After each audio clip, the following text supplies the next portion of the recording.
Alright, now that I've made like a billion different tutorials in one sitting, I'm doing the next one. How to make a cool speedcore drum.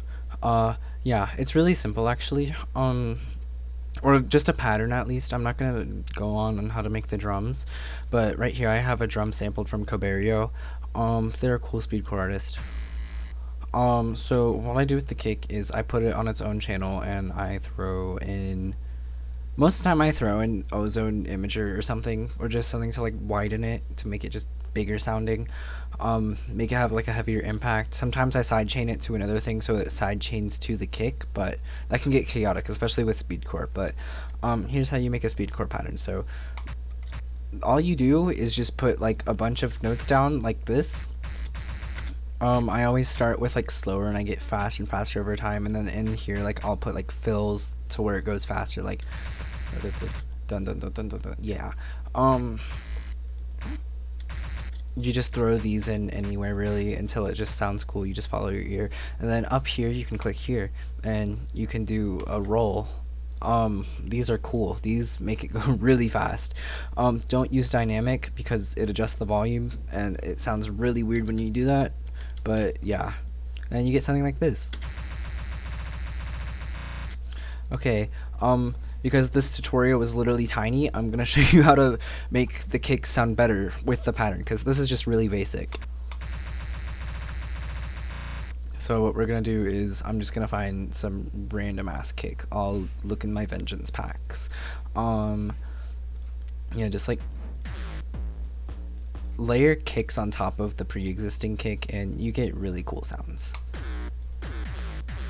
like this. Crossfade that, I'll put it on channel 7 as well, and then I'll just copy the pattern and put it over here and adjust the volume. And I like to put like at least like a few of them, like 3 of them, just with textures that I like, and yeah, you get cool sounds. Okay, this kind of has a cool hitting sound. I'll try to use that. And then I always put crossfade on it. You don't have to do this, but because without it, it does this really weird sound that I don't like. So yeah. Here, I'll show you what it sounds like without it. Let me just solo this. Without it, it does this. That's a gross sound. Not good. But yeah, layering them. I always do the layering after I make all the patterns. Another pattern I like to do is this thing. This is for like slower parts in the song. I'll do like this 1 2 like, and it blah, blah, blah. I'll do like this and I'll just loop this, and yeah. Don't do this, what I did. This is just a basic thing to get you started. Please, I'm begging you to change pitch of your kicks. It's really cool sounding when you do that. Yeah, you can do this.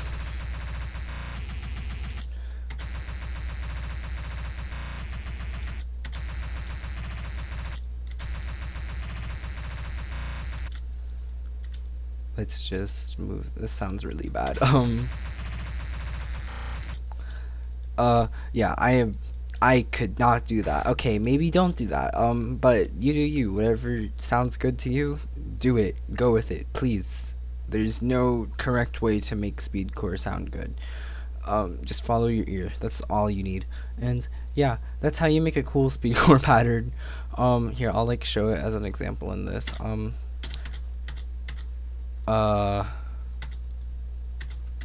Wait, what's going on here? Oh, everything's soloed, that's why.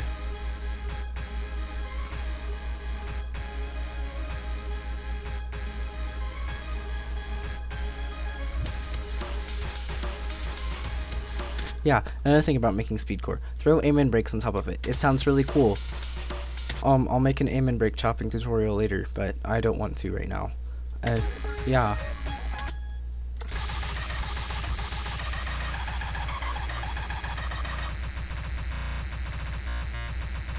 Make your patterns longer than this, please. I don't know why I looped this.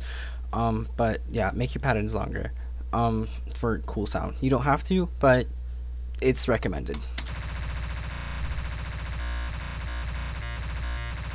Just play with the sounds and shit that you get, and yeah, you've made speedcore now. Cool, good for you. Yeah.